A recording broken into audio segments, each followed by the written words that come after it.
Hielo.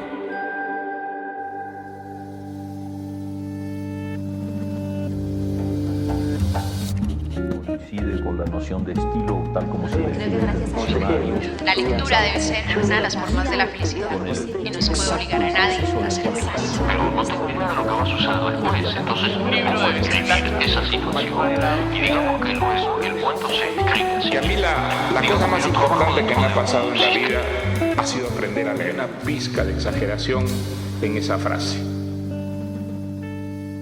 Este podcast se hace con el apoyo de Confama, que cree como yo en el poder transformador de los libros y la lectura. Hola a todos, bienvenidos a un nuevo episodio en Biblioteca Personal. Hoy tengo a mi primer invitado en este podcast. Es un amigo mío muy estimado, gran escritor. Santi, qué bueno tenerte en nuestro episodio 44, que es nada más y nada menos que el escritor Santiago Gamboa. Hola María José, pues muchas gracias por invitarme otra vez a tu programa. Seguir charlando de literatura contigo es un verdadero placer. Santi, la otra vez que hicimos un episodio, el primer episodio, lo enfocamos particularmente en el boom, ¿no? Que son estos escritores como Carlos Fuentes, Gabriel García Márquez, está Vargas Llosa y claramente, y bueno, ¿cuál me falta de estos cuatro? Cortázar. Por supuesto, Julio Cortázar. Bueno, y Julio Cortázar. Hoy quisiera enfocarme más, Santi, que hablemos de tu literatura, de tus libros, de tus lecturas, y quisiera que empezáramos por tu infancia. Tú estudiaste en el Refus, pues primero estudiaste en un colegio italiano, después terminaste en el Refus y encontraste a tres personajes memorables con los que han sido tus amigos toda la vida, que es Ramón Cote y claramente Mario Mendoza. Y quería preguntarte cómo fue esta amistad que empezó desde muy niños y cómo los libros y la literatura los acercaron. Sí, bueno, eso es uno de los grandes temas digamos, de mi vida y de mi vida de escritor. Esa increíble, pues, casualidad de que nos hayamos encontrado en el mismo colegio, Mario Mendoza, Ramón Cote y yo. Mario Mendoza y Ramón son un año mayores que yo, pero en el colegio ese tipo de situaciones no eran, digamos, totalmente excluyentes. Estar en un curso, por ejemplo, Mario estaba en un curso por encima mío, pero éramos compañeros de bus. Y eso era casi más importante en ciertos momentos y siempre nos sentábamos juntos con Mario. O sea que yo a Mario lo conozco casi que desde mis 14 años, una cosa así. Y Ramón también estaba un año por encima, pero Ramón era una persona muy, muy conocida en el colegio por su poesía. En el colegio se le daba mucha importancia a las personas que desarrollaran asuntos artísticos, no solamente literarios, por supuesto, también musicales, por supuesto de artes plásticas. Fíjate que también formaba parte de esta generación un personaje muy interesante que es Brigitte Baptiste, ¿no? Que también era compañera nuestra. En esos años el compañero aún no era Brigitte, era Luis Guillermo Baptiste, que además era un importantísimo músico en esos años, ¿no? Así que también a este grupo habría que unir a Brigitte Baptiste en este grupo generacional, lo que muestra un poco la gran importancia que tenían las artes, el pensamiento, la cultura en un colegio como el Refus, ¿verdad? ¿Tú crees que en el colegio esto es definitivo? O sea, que los colegios que tienen un enfoque más hacia las humanidades de manera efectiva sacan estudiantes que tienen esta mayor sensibilidad. Pues mira, es difícil hacer una generalización porque obviamente pues hay una cantidad de gente que no se dedicó a las humanidades, que son compañeros míos también, pero lo que sí fue muy importante para mí, el modo en que yo lo viví, es que en esos años, obviamente, de tener la pretensión de dedicarse o de dedicarle la vida a una actividad humanística y a una actividad artística, pues era, digamos, inmediatamente convertirse en un bicho raro. En el mundo en general de la Bogotá de esos años, excepto en el Colegio Refus. En el Colegio Refus, los que teníamos inclinaciones artísticas éramos vistos por el director del colegio, Monsieur Roland Jangron, y por muchos de los profesores éramos vistos casi como una élite, ¿no? Entonces, en el Colegio Refus, los músicos, los que eran pintores, los poetas, los que eran jóvenes lectores apasionados de la literatura, eran las personas, digamos, que las autoridades del colegio más celebraban. Entonces esto, digamos, seguramente que nos dio a mí personalmente, me dio una grandísima seguridad. El director, que era pues uno de los personajes más extraordinarios que yo conocí, que marcó no solo mi infancia y adolescencia, sino la de todos mis compañeros, él era un gigantesco lector, tenía una biblioteca en su casa extraordinaria, él era un suizo que llegó a Colombia en el año 51 a dirigir el Colegio Helvecia. Y en el 58 se salió del Colegio Helvecia y fundó el Colegio Refus. Bueno, hay otros célebres exalumnos del Refus, ¿no? Está el exalcalde Peñalosa, también Roberto Pombo, el antiguo director del periódico El Tiempo, bueno, otros escritores, incluso como Mauricio Vargas, etcétera, que han pasado por el Refus. Es decir, era Ana Roda, la hija del maestro Roda, y que fue directora de la Biblioteca Nacional. Ella es refusiana también. Es decir, el Refus tiene un palmarés yo diría, deslumbrante en términos de personas dedicadas al humanismo y a las artes. Santi, ¿qué recuerdas de esas primeras lecturas? Entiendo que tu papá particularmente era un gran lector. ¿Y cómo recuerdas pues este acercamiento a los libros? Porque cuando tú decides irte o estudiar, pues la literatura ya era una decisión de vida, ¿no? No, por supuesto. Mira, yo tuve la suerte de nacer en una casa donde había aproximadamente unos 5.000 libros ya en esa época. Y mis padres, los dos, eran grandísimos lectores. Yo recuerdo que desde muy chiquito, cuando nos íbamos de vacaciones, había que hacer unas paradas que para un niño son aburridísimas, las paradas previas a irse a una finca o a irse a esas paradas de echar gasolina, ir a hacer un pequeño mercado. Y una de esas paradas era en una librería, siempre. Y en esa librería entrábamos y comprábamos libros todos para llevar, además de los libros que llevábamos de la casa, era como quien dice, no se puede salir sin libros. Y eso es algo que yo todavía tengo. Es decir, cuando yo hoy a mis 57 años, cada vez que voy a hacer un viaje, para mí es importantísimo, fundamental los libros que voy a llevar, y soy capaz de devolverme del taxi porque cambié de opinión y quiero llevar otro, y eso se vuelve algo para mí casi que obsesivo. Entonces, en ese contexto familiar de lectura, pues obviamente rápidamente me di cuenta que los libros eran fundamentales, eran importantes porque las personas que yo más quería y de las cuales dependía le daban importancia a los libros. Incluso yo tengo un recuerdo de antes de saber leer, que yo agarraba, recuerdo, un libro y miraba la carátula y trataba de entender por qué era tan importante, puesto que yo escuchaba hablar a mis padres todo el tiempo de libros, los amigos que venían a la casa hablaban de libros con ellos, y yo miraba un libro permanentemente que hoy tengo todavía en mi biblioteca. Ese libro era nada menos que La montaña mágica de Thomas Mann. Y tengo esa edición todavía hoy en mi biblioteca. Claro, antes de saber leer, yo lo único que podía ver y comprender era la imagen de la portada. Y yo recuerdo que es curioso porque es lo único que no hace el escritor. Sin embargo, te podrás imaginar que apenas aprendí a leer, pues me precipité sobre los libros de una manera increíble. Ahora bien, mi hermano, por ejemplo, mi hermano mayor, que vivió exactamente la misma experiencia, él no es escritor, pero es un gran lector y también está dedicado a una actividad humanística y artística como es la arquitectura.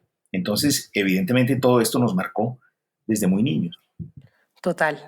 Santi, una de las cosas que más llama la atención de tu vida es la relación con los viajes. Tú sales a los 19 años del país y 30 años después vuelves a Colombia, pero tú siempre me has dicho que para ti lo más importante de salir del país es ver a Colombia desde afuera y que eso ha sido fundamental para tu literatura. ¿Podrías contarnos un poquito sobre este tema y cómo ha jugado ese rol de tus viajes, de tu vida en Francia, en España, en India y en muchísimas ciudades en las que has vivido para trabajar la literatura sobre Colombia? Claro, fíjate, yo a los 19 años, cuando estaba apenas en quinto semestre de literatura en la Javeriana, donde era compañero no solo de Mario Mendoza también, ahora sí éramos compañeros de salón, sino también de Juan Carlos Botero, el hijo menor del maestro Botero y gran novelista y escritor. Estando en quinto semestre, entonces, por una situación familiar, mi hermano se iba a estudiar a Milán, mis padres se iban a ir a la Universidad de Heidelberg en Alemania, y entonces yo terminé teniendo que elegir un destino, y entonces elegí España, entre otras cosas porque yo me soñaba con un país donde hubiera los libros, y sobre todo los libros que yo quería leer y que necesitaba leer en ese momento, porque a pesar de que había muy buenas librerías en Bogotá, la Buchholz, la Lerner, pues no era muy fácil encontrar novedades y cosas recientes, porque en esa época no era como ahora, que ahora pues un libro sale en España y una semana después está en Colombia. En esa época no, los libros llegaban tardísimo y era muy difícil. Entonces yo me fui para España, en donde estaba Ramón Cote, cuya madre, Alicia Baraybar, era española y él tenía familia en Madrid, entonces él vivía con su abuela allá y estudiaba historia del arte. Entonces yo llegué a Madrid, allá me encontré con Ramón, y entonces, bueno, en Madrid empecé pues obviamente, yo pienso que mi escritura más en serio empezó allá, entre otras cosas porque yo en Bogotá me sentía tremendamente oprimido por una cantidad de cosas que tenían que ver con cosas de la sociedad bogotana de esos años, el arribismo tremendo, una cierta sensación que yo tenía permanente de inseguridad por haber sido siempre como tan joven en todas partes. A mí por eso no me causa ningún problema envejecer, porque uno de mis grandes complejos de joven era precisamente ser joven, ser tan joven, ¿no? Yo en la Universidad Javeriana yo tenía 17 años y los compañeros, bueno, Mario tenía 19 y también era joven, y todos los demás eran personas de 30 y pico de años. Entonces, cuando yo llegué a España, me sentí libre. Además, por primera vez tenía unas llaves en mi bolsillo de una casa propia, pues de un apartamento, de un pequeño espacio propio. Tenía libertad absoluta.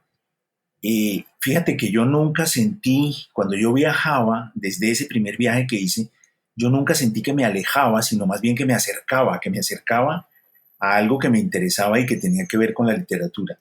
Mirar mi propia experiencia desde Madrid fue en principio algo fundamental porque fue a través de eso que yo me di cuenta cómo podía encontrar un tema literario que cuando yo vivía en Bogotá no me lo parecía, que era la propia Bogotá.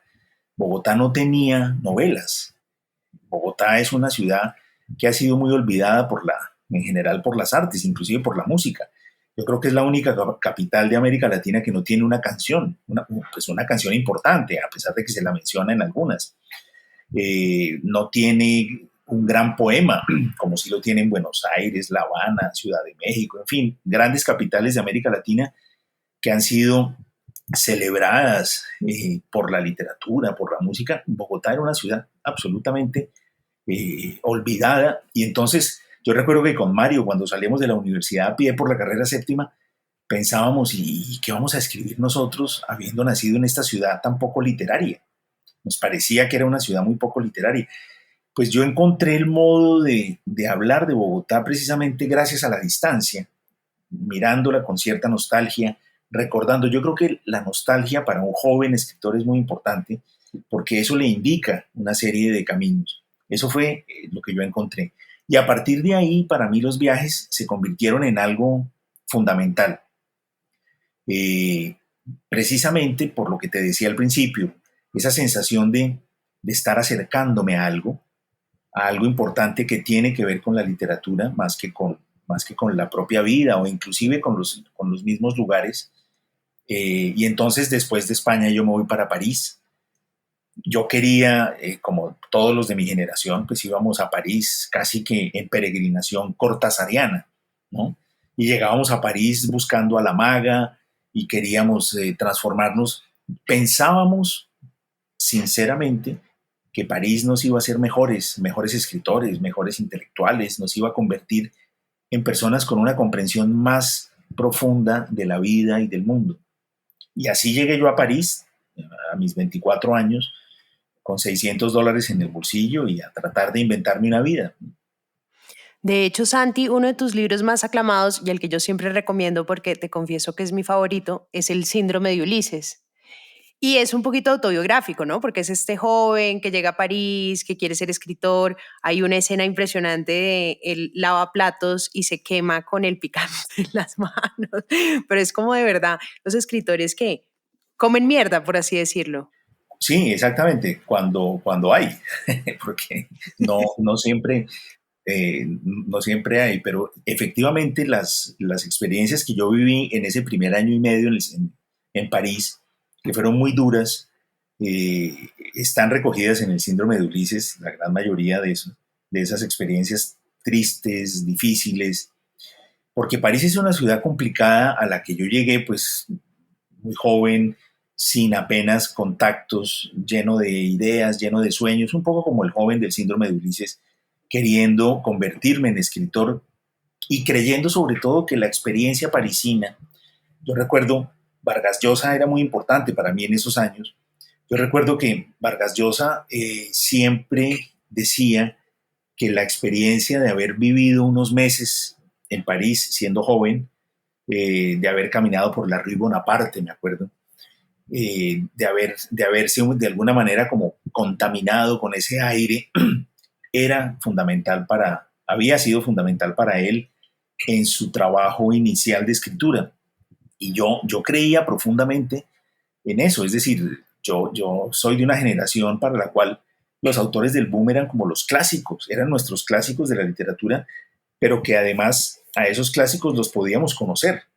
Ujú. Durante mi temporada en España, yo pude asistir muchísimas veces a presentaciones de libros, presentaciones en centros culturales y ver en un escenario directamente en vivo a Octavio Paz, Julio Cortázar no, Julio Cortázar ya había muerto, a Vargas Llosa, a Carlos Fuentes, ver a Adolfo Bioy Casares. Es decir, yo vi prácticamente a todos los escritores que leía y de muchos de ellos tengo inclusive sus autógrafos y sus dedicatorias, pero a su vez ellos eran los grandes clásicos. Entonces yo me movía como escritor latinoamericano. García Márquez era un poco el gran ausente porque él era una persona que se prestaba muy poco para los eventos públicos.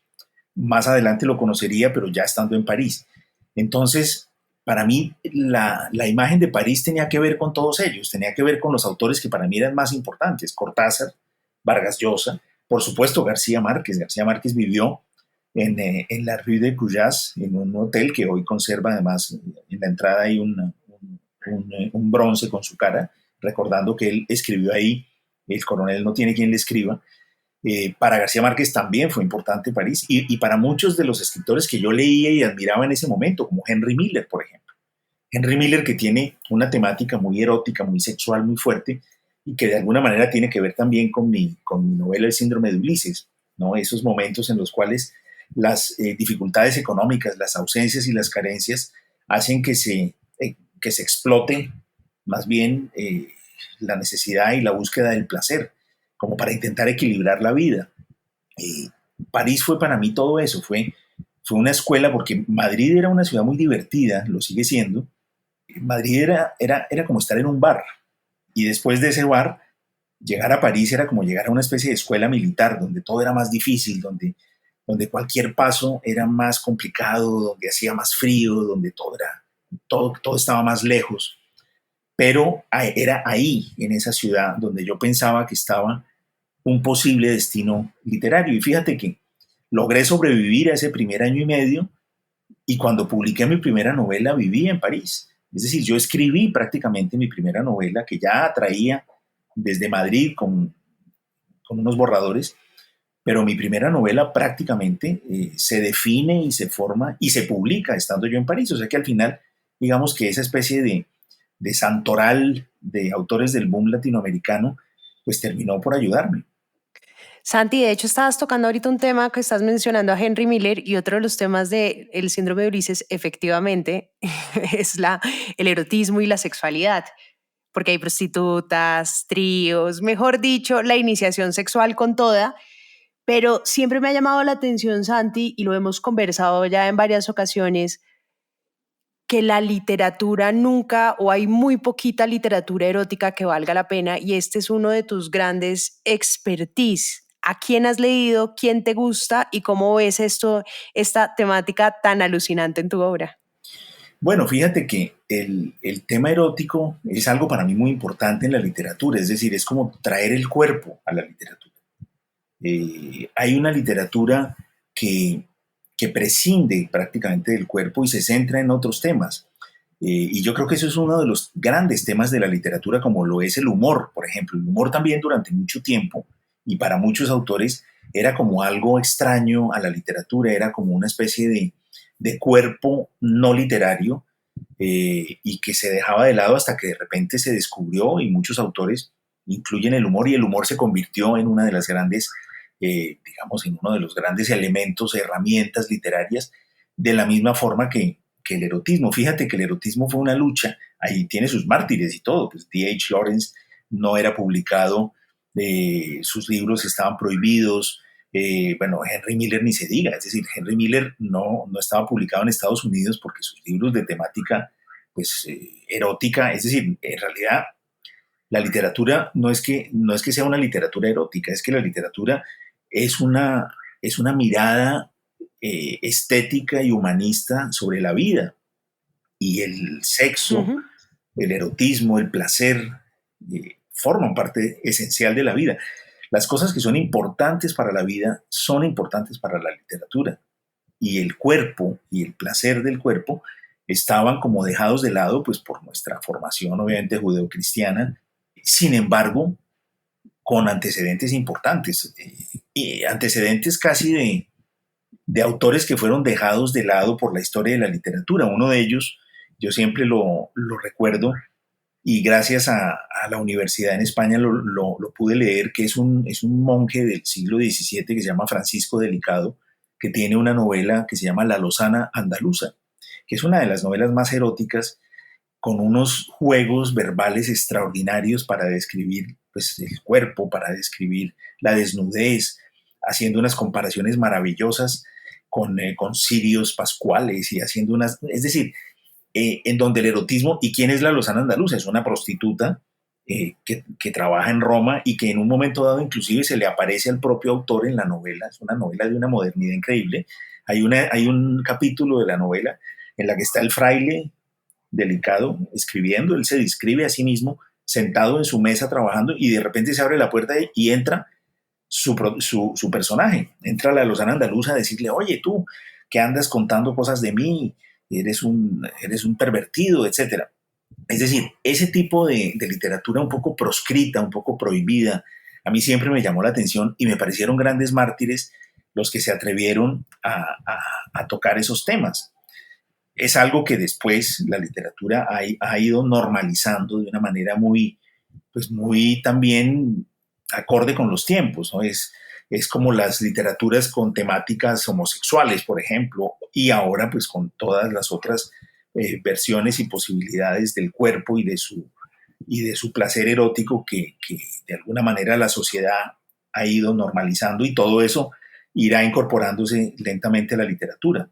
Santi, pero ahí, digamos, ¿cuál sería la diferencia? Porque la otra vez estaba leyendo a Giuseppe Caputo y le dije, tu literatura es totalmente pornográfica, porque es así derecho, la descripción exacta. ¿Cuál es la diferencia para ti entre esa pornografía y el erotismo? Y cómo, desde tu punto de vista como escritor, se debe mirar ese erotismo y cómo se debe trabajar. O sea, ¿qué es lo importante en el erotismo? Pues mira, yo creo que eso tiene que ver con el manejo general de la escritura de cada autor. Eh, el otro día el poeta J. Mario Arbeláez decía con mucha gracia que estaba escribiendo una novela pornográfica, y decía: y hago grandes esfuerzos por no caer en el erotismo. Es decir, la pornografía es un nombre que se le puso, es un nombre que se le ha puesto a una serie de comportamientos que también forman parte de la vida cotidiana de todo el mundo. Entonces, se suele hacer la diferencia con el erotismo, un poco para mirar o para señalar una cierta mirada poética sobre la pornografía, y a esa la llamamos erotismo, y a esa, digamos, la salvamos de un poco dentro de una cierta mirada moral. Pero yo creo que no es, no, la literatura no debe ser leída desde un punto de vista moral. No hay lectura moral en la literatura. Lo que hay es una literatura poderosa que nos convence y que tiene los elementos que debe tener, ¿no? Yo he visto, es decir, nada en literatura es malo o bueno per se. Todo es el modo en que se incorpora a una totalidad.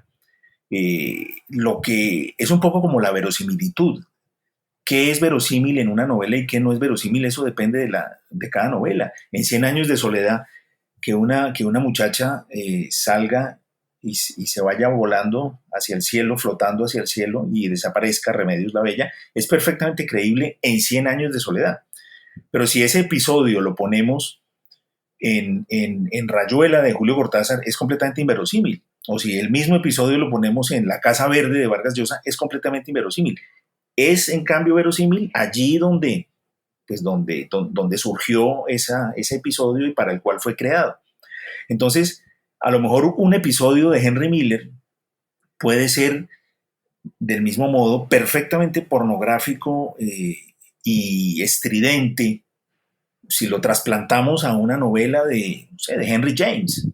Pero en el caso de Henry Miller, forma parte profunda de su estética, y por lo tanto, los episodios aparentemente más escabrosos están perfectamente adecuados a la credibilidad y a la atmósfera estética de ese libro. Entonces yo pienso que es ahí en donde se juega todo, en la atmósfera, un poco en la temperatura de cada libro. Claro, en el universo creado. Uh-huh. Santi, tú eres reconocido no porque tus libros todos lo sean, pero muchos de tus libros sí entran en lo que llaman en literatura la novela negra, que es diferente a la novela policíaca. Tú y yo hemos conversado mucho sobre Edgar Allan Poe y cómo él fue tal vez el precursor de la novela policíaca con su famoso Auguste Dupont. Y quería saber cuál ha sido tu interés particular por tanto novela policíaca porque la lees y novela negra porque la escribes. Sí, mira, fíjate que yo creo que tienes mucha razón con lo de Poe. Yo pienso que es el primer autor que escribe una novela con la intención de que la novela sea leída como la resolución de un enigma para la inteligencia de alguien, pues de alguien superdotado, como es el caso de Auguste Dupont, tengo yo el recuerdo. Dupont. Pero bueno, ya lo miraremos. En todo caso, la primera novela negra es así. La primera novela negra es un enigma para una persona muy inteligente, y los primeros inspectores, digamos, de la literatura son sobre todo grandes filósofos, hoy diríamos casi etnólogos, psicólogos, personas que conocen profundamente el alma humana y se quedan mirando y dicen, usted es el asesino por esto, esto y esto. Claro, son que como es tipo grandes, Sherlock Holmes, ¿no? Exactamente, Sherlock Holmes, Hercule Poirot, el que hace Agatha Christie, etc. Es decir, ese primer detective que resuelve un enigma tiene además que ver con un tipo de crimen que son, pues que es también como muy de la literatura de esa época, que son crímenes, no sé, crímenes en las grandes mansiones, crímenes que se hacen pues con una daga indochina o con una especie de, o un golpe en la cabeza con un elefante de jade traído de la China, cosas como muy de ese tipo y que tienen que ver con enigmas. Se habla también del asesinato como una de las bellas artes, como hace Thomas de Quincy, el autor inglés, y se considera que todo eso es una especie de juego literario que tiene como objetivo buscar la resolución de un enigma. Incluso Borges y Bioy Casares hicieron también ese tipo de literatura enigmática, yo diría, pero que tiene y que descubre una gran ventaja, y es que el lector se apasiona. El lector se apasiona por los juegos cerebrales, por los juegos estéticos, y entonces el lector entra y quiere saber quién es el asesino. Y hace además sus propias predicciones. Entonces el escritor tiene que hacer un tipo de obra en donde el asesino no sea nunca el que más tiene pinta de ser el asesino en las primeras páginas, ¿verdad? Porque entonces ese lector se va a sentir defraudado y va a creer que el enigma no fue lo suficientemente inteligente y que su cabeza lo resolvió rápidamente. Muchas veces eso es algo que quedó en la literatura. Muchas veces hay gente que dice, no me gustó el libro porque yo ya en la página 20 sabía lo que iba a pasar al final. Eso sería como un razonamiento del lector de novela negra, pero mucha gente lo hace incluso en novelas que no son novela negra. Entonces fíjate cómo la idea inicial de la novela negra va creando no solo un tipo de escritor, sino también un tipo de lector. Borges lo decía, el lector de novela negra sospecha de todo. Y Borges con mucha gracia decía, si un lector de novela negra comienza a leer El Quijote, entonces dice, en un lugar de la Mancha, de cuyo nombre no quiero acordarme, entonces dice Borges, ahí ya el lector empieza a sospechar, dice, ¿por qué no quiere acordarse? ¿Qué es lo que esconde? ¿No? Entonces ahí empieza, es decir, ese tipo de lector se ha ido popularizando y eso ha convertido también a los esquemas de la novela negra en esquemas muy atractivos para cualquier escritor. ¿Por qué? Porque inmediatamente ponen la curiosidad del lector de tu lado. Un lector que quiere saber qué va a pasar va a leer, ese lector va a leer todo lo que tú quieras. Tú le puedes contar cualquier cosa, él va a seguir leyendo porque quiere saber. O sea, tú usas la curiosidad como un drive, como un gancho total en tus libros, entonces, porque todos tus libros tienen esa curiosidad pendiente y uno dice, ¡oh! Pero ¿cómo así? Entonces, Julieta, ¿con quién está acá? Pero entonces, ¿sí va a meterse con este o será que este es el malo o este es el bueno? No, claro. Yo pienso que sí, porque yo tengo una idea de la literatura que es también gozosa. O sea, yo he disfrutado mucho leyendo, no solamente por las ideas, por las experiencias, por las concepciones de mundos y de mundos en el mundo, sino también porque lo he pasado muy bien, por lo placentera que es la lectura cuando nos mueve la imaginación y nos hace comprender. Cuando uno dice que un libro le gusta, está diciendo muchas cosas, y una de ellas es comprendí, acompañé un proceso y lo acompañé gozosamente. Y a mí me han gustado siempre las novelas, las largas novelas que tienen muchas tramas y que tienen resoluciones de cosas que no son necesariamente, por supuesto, tramas de novela negra, porque también uno a veces, no sé, cuando uno está leyendo La Guerra y la Paz de Tolstoy, pues uno está, inclusive uno quiere saber si al final los franceses van a poder tomar Moscú, a pesar de que uno por la historia sabe que no lo van a poder hacer, pero uno sigue leyendo porque en la novela esa posibilidad existe. En Crónica de una muerte anunciada de García Márquez, yo sigo leyendo y mientras leo todavía tengo la esperanza de que no lo maten, a pesar de que está en el título y a pesar de que en la primera frase lo dice, el día en que lo iban a matar. Santi, Entonces, pero tú le preguntaste algo a Gabo sobre eso, ¿no? Yo me acuerdo que alguna vez me habías comentado que le habías preguntado sobre la novela negra, sí. Y él te hizo, ¿cómo es que era ese cuento que es buenísimo? Sí, yo le pregunté una vez que si nunca había tenido la tentación de escribir una novela negra y él me dijo, sí, ya la hice, ya la escribí. Y yo, ¿cómo? Me dijo, sí, Crónica de una muerte anunciada. Entonces de esa manera, la obra de García Márquez se va volviendo compleja, pero también acuérdate que García Márquez era un escritor que le gustaba hacer ese tipo de boutade, ese tipo de respuesta un poco, digamos, humorística.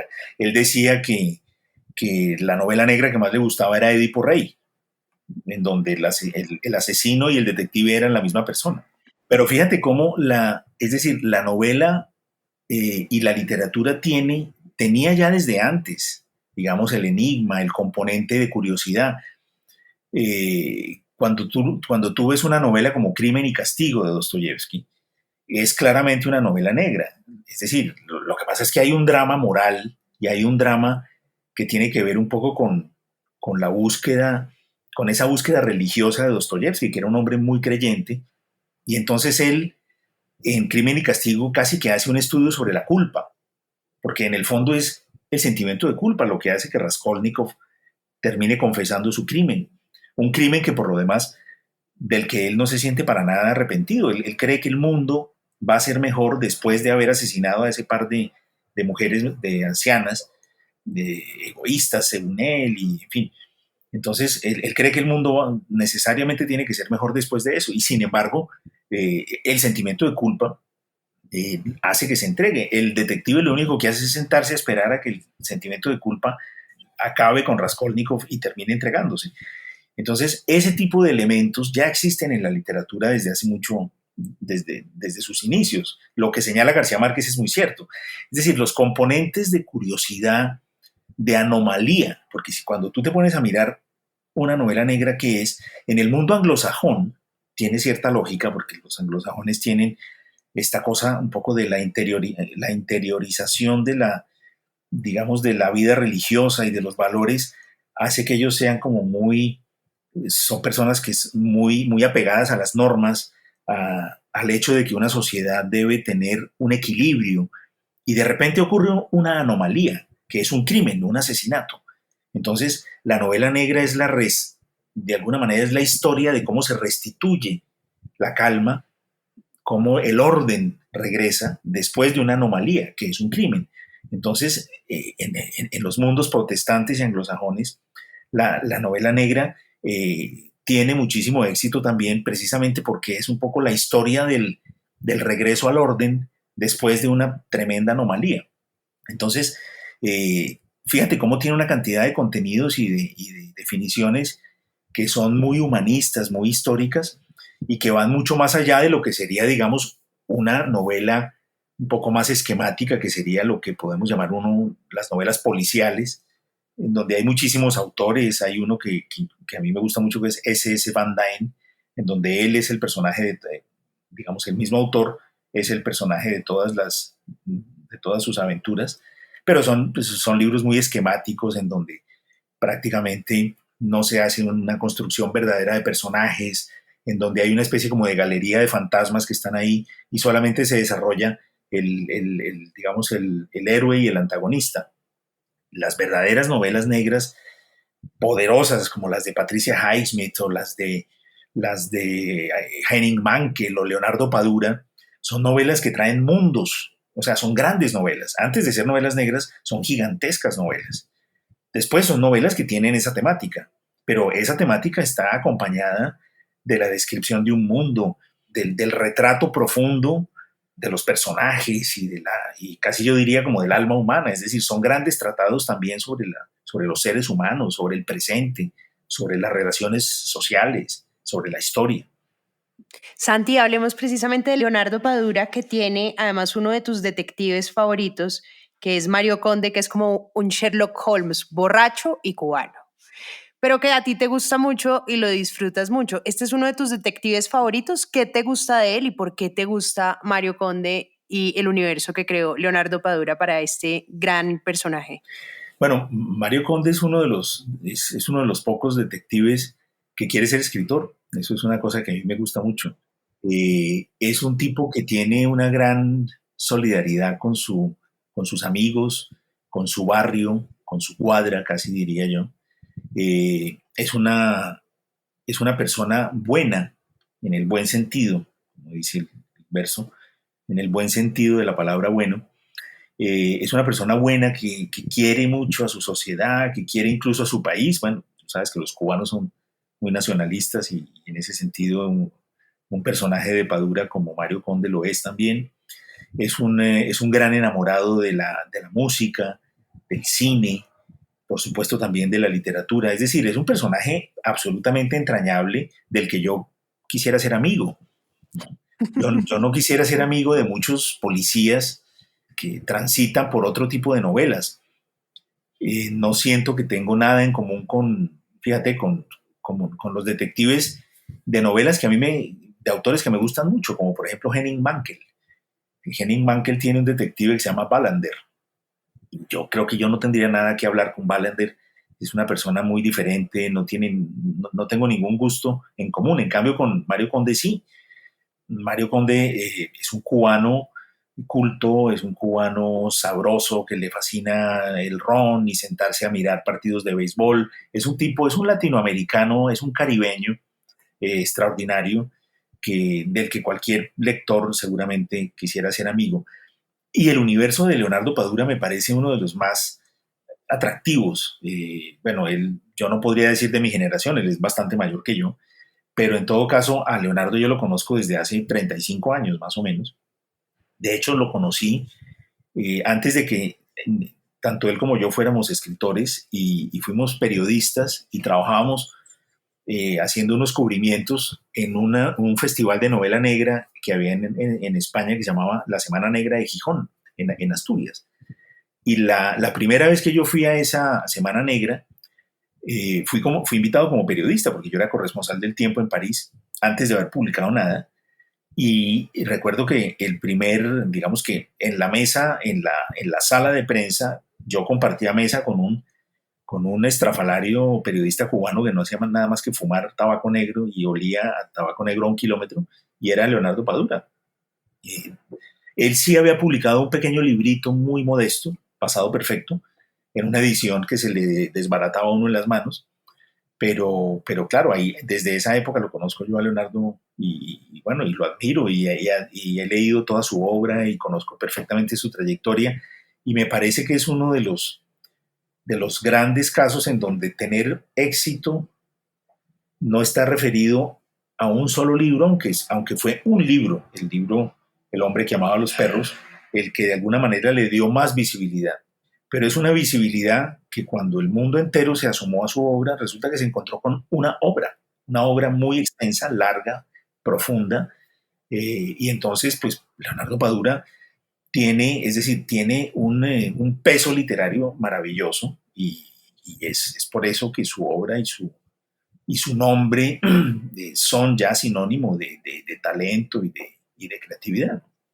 Imagínate que, bueno, el libro del que estás hablando, del hombre que amaba a los perros, es la historia de Trotsky y narra pues cómo Trotsky pues con el estalinismo, todo este tema del comunismo, cómo terminó hasta en la casa de Frida Kahlo.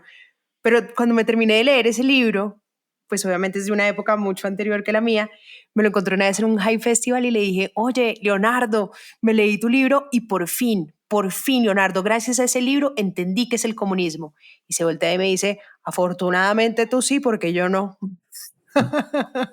Bueno, las mejores y más divertidas explicaciones sobre eso son de Padura, ¿no? Él una vez me dijo, mira, Cuba está empeñada en demostrar que el socialismo es el camino más largo entre el capitalismo y el capitalismo. No, espectacular.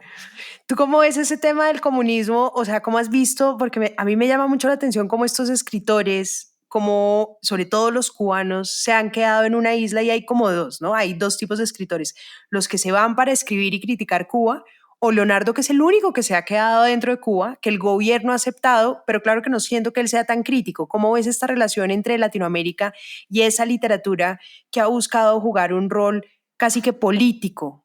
No, mira, yo pienso que Padura tiene una situación en Cuba que él ha ido ganándose milímetro a milímetro. Leonardo tiene un éxito internacional tan grande que él podría irse a vivir mañana a cualquier capital europea o de América Latina sin ningún problema. Pero no, porque él es profundamente habanero, él es cubano, él le gusta es vivir en Cuba. Entonces él, desde que empezó a publicar sus primeros libros, él ha mostrado siempre un aspecto de la sociedad cubana que no está necesariamente encontrado o sea, no choca necesariamente con algunos de los planteamientos políticos, digamos, del socialismo cubano. Él habla de la gente, él habla de lo que la gente vive, de las necesidades que tiene la gente. A veces, algunos de sus libros, a medida que ha ido pasando el tiempo, han sido vistos en Cuba como libros críticos. Pero digamos que en algunas temporadas de su vida, Leonardo ha sido incluso visto como un elemento inquietante. Sus libros no han sido muy distribuidos en Cuba, ¿no? Él siempre se queja. Bueno, yo a todos los autores cubanos que conozco, por supuesto, y es muy comprensible, se quejan de lo mismo, y es de no tener un país lector. Yo como autor colombiano, los autores españoles, todos tenemos, digamos, el país en el que nuestros libros suelen ser mejor acogidos es el propio país. Los cubanos no. Es decir, para muchos cubanos, Cuba pues obviamente tiene pues una industria editorial muy, muy frágil, en donde falta el papel y entonces se deja de publicar.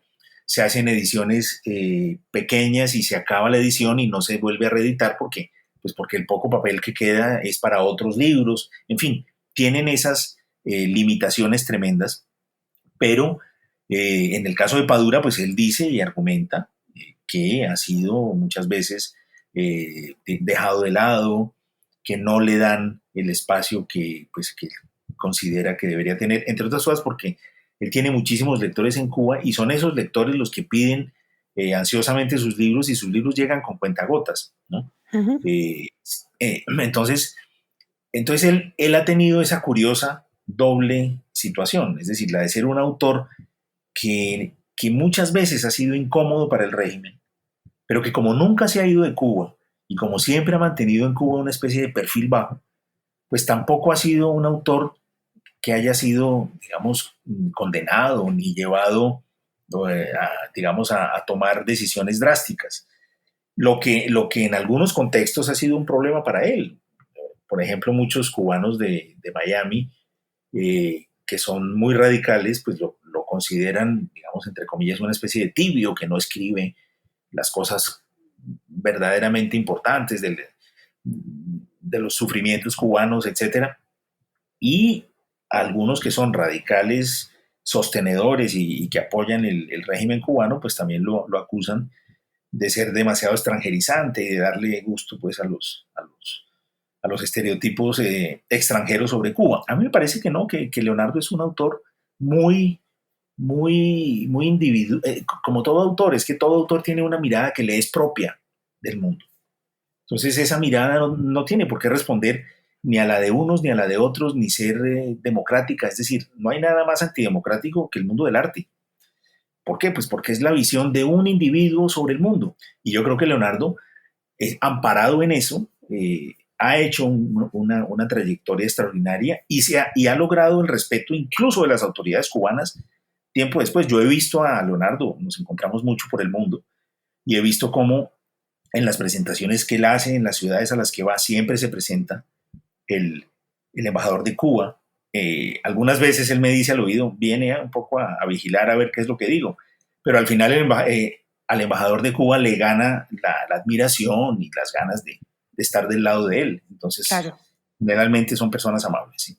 Santi, ¿por qué crees tú que llegaste a ser tan amigo de la novela negra? O sea, alguna vez me habías dicho que en Colombia ser escritor colombiano y con la violencia de Colombia era imposible no enfocarse en la novela negra, pero como lector, ¿crees que también ha sido como uno de tus grandes temas? Pues fíjate que sí, es decir, a mí me gusta el tema de la novela negra porque yo creo que es uno de los, digamos, de los métodos literarios que más permite acercarse a una sociedad y ver sus problemas, verla a través de una serie de personajes, que es el tipo de literatura que yo hago. Yo hago un tipo de literatura, digamos, que se puede considerar de realismo social, digamos, ¿no?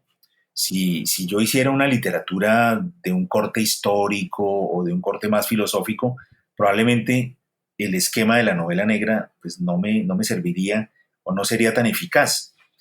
Pero para el tipo de novela que yo hago es muy eficaz, creo yo, ese tipo de esquema, porque me permite precisamente pues, subir y bajar por los diferentes estamentos económicos, sociales, los diferentes tipos de personas. Es decir, en un país como Colombia, en donde las clases sociales están tan separadas y tan cerradas las unas a las otras, solo en un tipo de novela así, creo yo, es posible como subir y bajar, como de alguna manera pues tratar de romper esas fronteras tan fuertes que existen entre las clases sociales.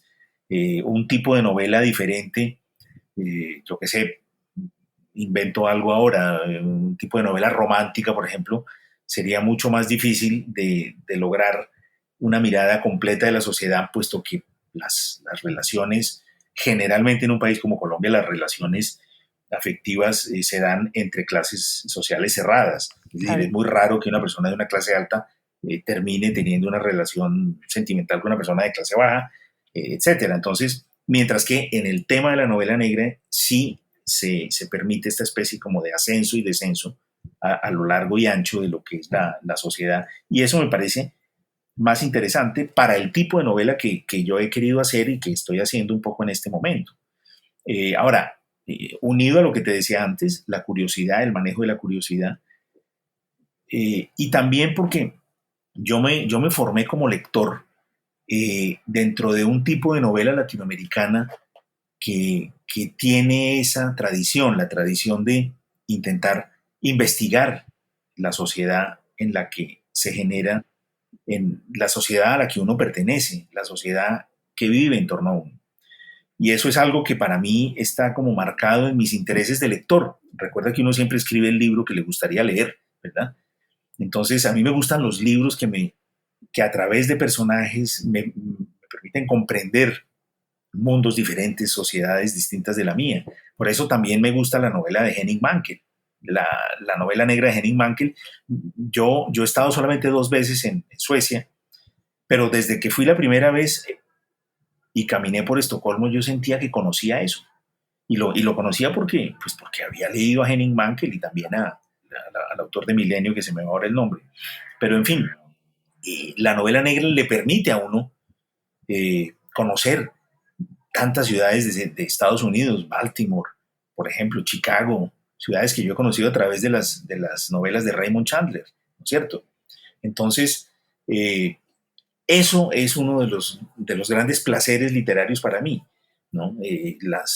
Balzac decía una frase que a mí me parece genial, y es que la novela es la historia secreta de las naciones. Y yo creo mucho en ese tipo de novela. Sé que hay muchas otras que leo con gran placer. A mí me encanta leer cosas que yo no hago como escritor, por supuesto. Me encantan las novelas filosóficas, me encantan algunas novelas históricas, incluso algunas de ciencia ficción, cosas que yo no hago ni por asomo, pero que me gustan como lector.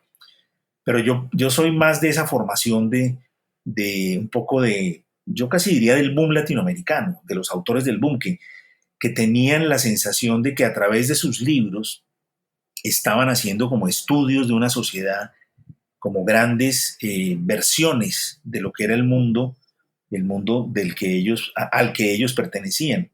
Pienso que esa es una de las formas de estar en la literatura que influyó mucho a mi generación, ¿verdad? Santi, ahí también cuando hablas de cómo termina siendo como una radiografía social, hay otro tema que a ti te gusta mucho y se ve en Ciudades al final de la noche, que lo regalaste cuando salió, y Océanos de Arena, que es un tipo de literatura que a ti te gusta mucho, que es el intimista, que es la literatura de viaje. Y es que tú viajas, tú no solamente viajas y escribes afuera todo el tiempo en cualquier hotel del mundo, en cualquier lugar del mundo donde estés, literalmente te dedicas a hacer literatura en cualquier lugar, sino que tienes una gran obsesión por las ciudades. Cuéntanos Sí, por qué y qué es esa literatura de viaje y cómo la concibes tú. bueno, a mí me gusta mucho el viaje, como te decía al principio, es para mí más acercarme que alejarme. Me gustan las ciudades porque en las ciudades es donde uno conoce a las sociedades.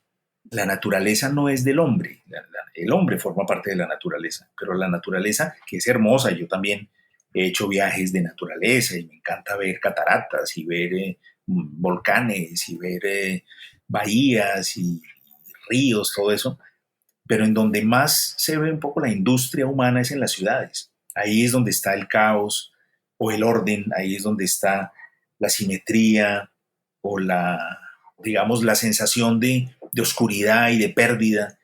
Las ciudades se parecen mucho a las sociedades que las construyen, como es lógico. Las ciudades son el resumen, ¿no? Cuando uno llega a París y ve este orden y esta luz, ¿no? Y después uno va a Katmandú o a Delhi y uno conoce todo ese desorden, ese ruido, pues uno comprende mucho mejor a las sociedades que viven ahí, pues porque ellas han construido. Las ciudades son como grandes termómetros de la historia, no solamente del presente, además eso también es muy interesante, no solo del presente, sino también de toda la historia de una sociedad. Cuando uno llega, pues París es el ejemplo también Madrid, son ciudades que claramente se ve que son los grandes centros de gigantescos imperios, ¿no? Que contienen dentro de su arquitectura y su urbanismo esa mirada que alguna vez algún ser humano o un grupo social tuvo de conquistar el mundo. Eso se ve en Londres también, una ciudad tan grande y tan arrogante y tan despiadada muchas veces, y pues que fue el centro del mundo durante 200 años más o menos, ¿no? La India, cuando uno va a Nueva Delhi, comprende esos sueños también como de grandeza ingleses en un espacio más grande, porque al fin y al cabo, pues Inglaterra y el Reino Unido pues es muy, muy chiquitito, son unas islas pequeñitas, pero en cambio ellos pensaban, o sea, sus anhelos y sus aspiraciones de gloria, incluso territorial gigantesca, uno los ve en Delhi, en lo que los ingleses construyeron ahí, unas avenidas pero kilométricas, unos edificios gigantescos, unas casas de 3 hectáreas en el centro de una ciudad, cosas completamente, pues casi que enloquecidas, ¿no? Unos delirios de grandeza extraordinarios. Todo eso se ve es en las ciudades. Cuando uno ve la Pekín de Mao, de los grandes, casi que de los pequeños pueblos, en donde cada barrio es un pequeño pueblo, donde cada barrio tiene que tener un parque, una unidad de producción, una escuela, una oficina del partido. La gente que vive en un barrio no se puede ir a vivir al barrio al lado, tiene que pedirle permiso a la policía, porque usted no tiene para qué ir allá, ¿no? El único lugar al que se puede ir con libertad es a la plaza central para las reuniones con el gran líder. Entonces todo eso se ve, el enfoque comunista, por ejemplo, del maoísmo se ve perfectamente en el urbanismo de Pekín, ¿verdad?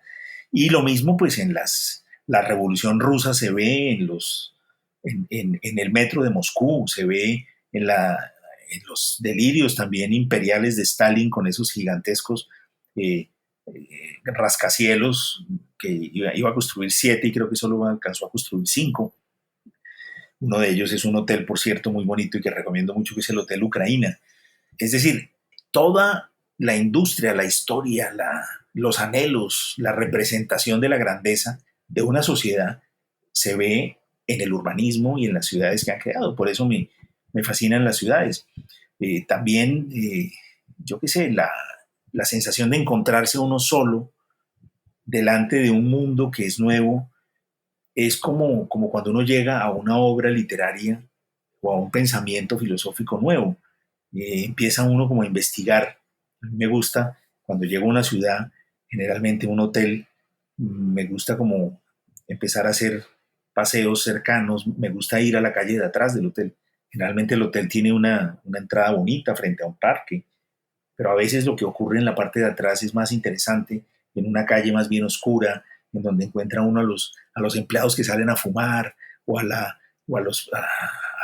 personas de la limpieza sentados en el andén comiéndose un sándwich, y ahí hay un mundo distinto, es como el mundo trasero de una especie como de cara limpia que en cambio da hacia el otro lado. Ese tipo de cosas me encantan. Perderse por una ciudad, hacer vueltas. Una vez con Martín Caparrós hablábamos de las formas para perderse en una ciudad que son las mejores para escribir sobre una ciudad. Y él decía que una manera de ampliar el arco de lo posible era no solamente ir a pie, sino también subirse a un bus, a cualquier bus, ir a una parada y subirse a un bus sin saber ni para dónde va, no importa. Y después por pura intuición bajarse en algún punto y caminar un rato y después tomar otro bus. ¿Hacia dónde va? Pues tampoco importa. Y así pasar el día como de una manera totalmente aleatoria, pues ir haciendo paseos de una persona que va por una ciudad sin saber muy bien para dónde va. Y así se hacen a veces grandes descubrimientos, ¿no? A mí me gusta mucho la crónica de viajes por eso mismo, porque es, por un lado, como tú decías, literatura intimista, es un diario de viajes, pero al mismo tiempo es como el encuentro entre un lugar y una persona.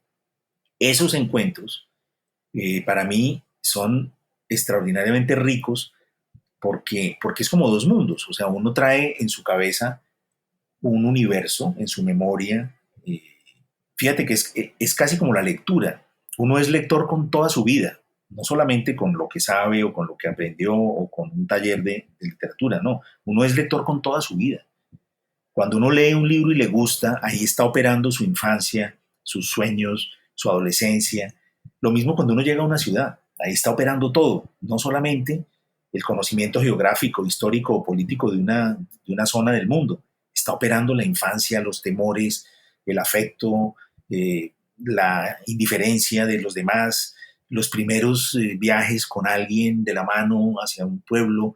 Yo recuerdo que un día yo llegué, la primera vez que fui a Etiopía, buscando a Rambó, llegué a Addis Abeba, la capital, y es una ciudad muy diferente a todo lo que yo había conocido, una ciudad extrañísima, en la que yo misteriosamente me sentía muy bien. Y yo decía, pero ¿por qué? Qué raro, yo no entendía por qué me sentía bien ahí. Y pasó un día, pasaron 2 días, 3 días, fui a conocer algunas cosas de la ciudad, caminé por ahí, vi una ciudad que me parecía por momentos completamente imposible. Yo decía, pero ¿cómo puede vivir esta gente así? Luego, pues fui a ver hoteles, porque en todas las ciudades de África hay hoteles históricos. Y yo decía, pero qué raro que yo me siento bien acá, si esto no tiene nada que ver conmigo. Hasta que, por casualidad, un día iba caminando y estaba marcada la altitud. Y resulta que es 2.700 metros, o sea, la altitud de Bogotá. Y ahí entendí que yo me sentía bien porque el olor del aire de montaña era el mismo de la ciudad en la que yo nací. Claro. Teniendo absolutamente nada más que ver en ningún otro punto, ¿no? Porque ni siquiera el café. Claro, Etiopía es productora de café, pero es un café completamente distinto y lo toman de un modo completamente diferente al nuestro. Pero era como ese olor, ese sol de montaña, el olor del aire a esa altura, que hacía que yo me sintiera maravillosamente bien y mi cuerpo funcionaba a la perfección. Entonces fíjate cómo uno viaja con todo lo que es también. Y precisamente todo eso, cuando uno llega a un lugar, es como un universo que se encuentra con otro. Y ese encuentro puede producir un choque y repelerse. Entonces uno dice, no, a mí no me gusta esa ciudad. ¿Y por qué no te gusta? Y muchas veces uno no lo verbaliza, sencillamente lo siente. O a veces todo lo contrario, a veces uno tiene un idilio maravilloso con una ciudad y no es consciente ni siquiera del 70% de las cosas por las cuales le gusta un sitio, porque son cosas que tienen que ver con el cuerpo, con la memoria, con elementos de la vida que habría que sentarse y verbalizar in extenso. Y ahí entonces es donde entra la crónica, la buena crónica de viajes, ¿no? La búsqueda de todas esas pequeñas claves. Y eso me parece fascinante. En el fondo también uno viaja por esto mismo, pues uno viaja para conocerse mejor a sí mismo. Tú alguna vez me dijiste una frase que me pareció muy bonita y creo que tienes toda la razón. Las ciudades son como los libros. Efectivamente, porque precisamente uno llega a un mundo que debe, entre comillas, leer, que debe comprender, que tiene digamos, unas coordenadas completamente diferentes en todos los órdenes, ¿no? Mi padre siempre me decía que uno debe conocer cómo se ama y cómo se muere en una ciudad para conocerla profundamente. Y entonces a mí me gusta ir a cementerios, por ejemplo, ¿no? Me gusta pasearme por los cementerios. Y recuerdo que la primera vez que fui a Moscú, El de Praga. estuve en Praga, ni se diga, pues el cementerio judío de Praga es una cosa, parece un libro, de hecho hay un libro de Humberto Eco sobre eso, ¿no? Sí, porque para los que no conozcan el cementerio de Praga es muy miedoso porque son todas las tumbas una encima de otra, una encima de otra. Yo no sé si era por falta de espacio o qué, pero parece hiper kafkiano. O sea, es un escenario que uno no puede creer, uno lo ve y uno dice, no entiendo de dónde sale todo esto. Y es de verdad como una cosa abstracta, muy extraña, ¿no? Sí, como muy gótico. Sí. Bueno, como te decía, la primera vez que yo fui a Moscú, fui al cementerio. Y en lo que yo escribí sobre esa visita, pues el cementerio tiene un protagonismo muy grande porque me pareció increíble encontrar, yo no tenía idea de eso, encontré la tumba de Kalishnikov, el de los Kalishnikov. Santi, no tengo ni idea quiénes son los Kalishnikov. Obviamente, pues son los rifles de asalto, ¿no? Que usan que han usado todas las guerrillas del siglo XX y algunos ejércitos. Luego encontré el creador de los misiles Katyushka, entonces lo mismo, o sea, estaba la tumba con el lanzamisiles Katyushka hecho en mármol, y yo decía, caramba, qué cosa tan increíble. Es claramente pues una sociedad que ha vivido y que le ha dado a la guerra pues una importancia extraordinaria, ¿no? Es decir, las ciudades son espacios en donde uno lee quiénes son los que viven ahí, ¿verdad? Acuérdate, hay una frase que cita mucho en el Cuarteto de Alejandría, hay una frase que citan todos los personajes de un autor inventado por Lawrence Dorrell, que se llama Purs Varden, que dice, una ciudad es un mundo cuando amas a uno de sus habitantes. También hay esa otra mirada romántica sobre las ciudades, ¿verdad? Es decir, la idea de que una ciudad es el espacio en donde se encuentran los desconocidos, que es una idea también de la novela negra. El hombre solitario que llega, que viene del cine de los años 40 y 50 en blanco y negro, ese hombre que se baja en una estación de tren y camina por el centro de una calle con una maleta y tiene una gabardina puesta y un sombrero, y uno sabe que va a pasar algo. Toda esa imaginería, todos esos elementos visuales están en la literatura, están en el cine y son profundamente urbanos. La literatura urbana es una forma estética que claramente busca leer esas situaciones. En las ciudades hay desconocidos que se aman, hay personas que se hieren unas a otras, hay gente que está concibiendo planes criminales, hay borrachos que están enamorados de una imagen en una valla publicitaria. Es decir, hay un universo como de posibilidades humanas extraordinarias. Y eso pasa en las ciudades porque es el espacio por excelencia de los desconocidos, ¿no? En los pueblos todo el mundo se conoce. Las historias de los pueblos pequeños son otras. Son García Lorca, son la búsqueda de la intimidad al interior de las casas, las historias más profundas de odio, de rencor, de venganza. El pueblo tiene otra literatura, ¿no? Pues Santi, muchísimas gracias por esta conversación tan enriquecedora. Como siempre, podríamos hablar tú y yo horas y horas y horas. Pero seguiremos esta conversación. A todos los oyentes, gracias por acompañarnos. Y a Santiago, gracias por su maravilloso tiempo. No, gracias a ti, María José, por el tiempo que es el mismo tuyo.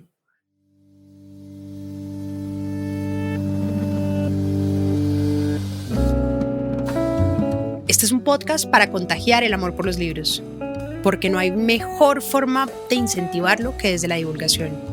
Ser promotor de lectura es un hobby, pero también un reconocimiento y un agradecimiento implícito a aquellas personas que en nuestra vida nos acercaron a los libros.